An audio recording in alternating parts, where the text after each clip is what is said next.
ololaha ciidsiinta iyo rajagelinta agoomaha rajada dhigay waa olole loogu talagalay in lagu ciidsiiyo ku dhawaad 300 oo caruur agoomo ah oo degan magaalada Burco. farxad dheeraad ah ayuu inooga baahan yahay in aynu ka farxino ciidsiino caawino ilmo agoon ah munaasabada ciidul fidriga awgeed. walaal nagala qayb qaado oo nala baahi ololahan aan ku doonayno in aan ku ciidsiino qayb ka mid ah agoomaha magaalada Burco degan oo nala wadaag wixii sadaqa ah ee aad kaga qayb qaadanayso ololaha ciidsiinta agoomahan. walaal halkii ilmo ee agoon ah waxaad ku ciidsiin kartaa $25 wiil ama gabadh midkuu doono ha ahaadee. walaal aan isku qorno hal ilmo, 2 ilmo iyo 3 ilmoba si Allah inagana inoogu naxariisto. haddii aad jeceshahay inaad nagala soo qayb gasho ololahan wixii kaalmo ah iyo mucaawino aad kaga qayb qaadanayso mashruucan ama ololahan ee lagu ciidsiinayo ku dhawaad 300 ee agoomaha waxaad nagala soo xiriiri kartaa sadaqadaadana aad ku soo diri kartaa nambaradan iyo akoonadan shaashada kaaga muuqda.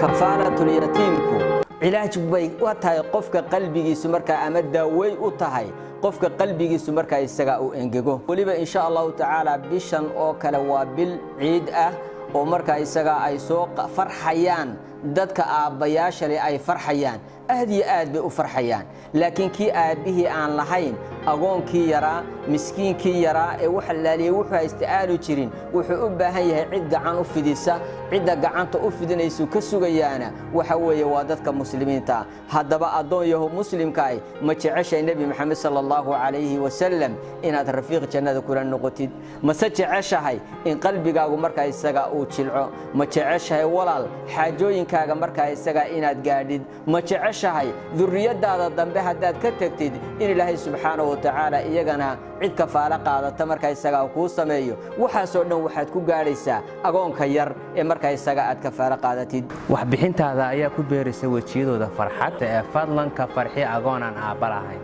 oo ciidsi ogo walaheen agoonka markuu dilay aabihiisa wuxuu ka lahaa ujeedo inaan imtixaanka baasno adduunka intaynu joogno agoonta ilaalinteedu inaga dumadeena weeye. qalbiga wanaagsan wax badan bay dadka caawiyaan wax badan sadaqaday baxsadaan ee fadlan walaal ka farxi agoomaha. walaal ma jiro qof loo ballan qaaday inuu sii noolaanayo ee fadlan la bax sadaqada oo ka farxi agoonaan aabba lahayn. sadaqadu waa balaayo xijaab ee walaal ka farxi agoomaha aan aabba lahayn. intii maalmaha ciidu waa maalmaha ruuxa oo ku tilmaama dowladda muslimka oo dhan ilmaha yar maanta ciida gaarayo dareen gaara taasna waxay aad uga qayb qaadataa korriinkiisa maskaxiyeed iyo dareenkiisa iyo sidoo hadhowto hadduu maanta diida shaqo laga yaaba inay dhibaato u geysato caafimaadka.